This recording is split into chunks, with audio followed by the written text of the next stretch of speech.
लकसभा बिसायख'थिनि थाखाय इउपिपिएल दोलोनि थाखाय गोजोनथाव खौरां। गोख्रोंनिफ्राय गोख्रोंसिन जादों इउपिपिएल राजखान्थिया। हारि धोरोम बासियालासे इउपिपिएल दोलोआव हाबदों लोब लोब रायजो राजाफ्रा। दिनैबो 1,000 बांसिन मुस्लिम रायजो राजाफ्रा इउपिपिएल दोलोआव जयनिं जाफैदों। 2 नं सालबारि बिटिसि बियाबाव इउपिपिएल दोलोनि जयनिं हाबाफारि।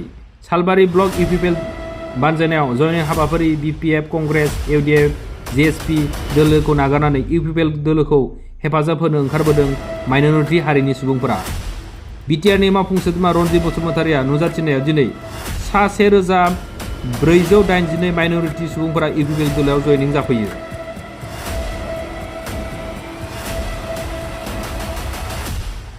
जमियत उलामा हिन्दनि सामलायनायाव आरो बिथांमोननि थुलुंगानाय बायदियै बिटिआर हालामाव थानाय गासैबो मुसलमान सम्प्रदायनि बिदा फंबायफोरा, बिब' बिनानावफोरा इउपिपिएल दोलोखौ सापर्ट खालामनो लैहोर लैहोर ओंखारबोदों आरो दिनै बकुवामारियावबो 1,484 साया इउपिपिएल दलाव जइन जाबाय। बेनि थांखिया बेनो, इउपिपिएलआव मानव गेदेर प्रमद बर' बिथाङा सान्थि लाबोदों।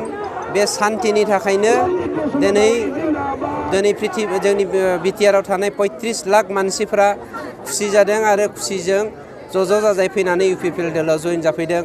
सान्थि लाबोनायजों लोगोसे जोंनि गेजेराव खौसेथि फैदों। खौसेथि फैनायजों लोगोसे जोंनि गेजेराव गोरोबलायनाय फैदों, जायनि जाहोनाव बिटिसिआव दिनै गासैबो मानसिफ्रानो मिनि खुसियै गावबा गावनि खामानिखौ गोसो खुसियै मावनो हानायनि राहा लामाखौ बानायना होनो हादों। गणतन्त्रआव बयहाबो मोनथाय दं, खिन्थु जायबायदि मानसिखौ बिथांमोना पेनेल लिस्टआव सोफादों, बिथांखौथ' दिनै जोंनि बर' समाजाव मानसिनि लिस्टआवनो दोनखाया। मानोना जोङो मोन्दों जे सासे उन्दै गथ' जाया दिनै खिनानै दिनैबो खिबुखौनो सुनो रोङा, बेफोरबायदि खिबु सुनो रोङै, मोखां सुनो रोङै मानसिया जुदि बर' हारिखौ दैदेननो, बिटिआरआव सान्थि लाबोनो, बिटिआर बायदि हिन्दु, मुसलमान, ख्रिस्टियान थानाय जायगायाव सेकेन्ड लार्जेस्ट कमिउनिटिफ्रा जादों मुसलमान। दिनै बर'फ्रा 12 लाख दङ बावहाय, आरो गोबां जाथि जनगोष्ठी दङ जाय मानसिफ्रा दिनै बर' मुसलमाननि गेजेराव कनफ्लिक्ट खालामनो नागिरो, जाय मानसिफोरनि स्पेसआ बर' अना बर' सृष्टि खालामनो नागिरो, बेफोरबायदि मानसिखौ बिपिएफआ दिनै पेनेल कमिटियाव सोना दोननानै गावखौनो लाजि फोनांनायसो जादों। जेखियानो जाया, BPF is not issue for us. There is no more BPF right now. The Hagrama he becomes a history. BPF becomes a history. हिरा सरनियाखौथ' बावगारसिगोन रायजोफ्रा, मानोना हिरा सरनियाखौ मुसलमानफोरासो देरहा होदोंमोन।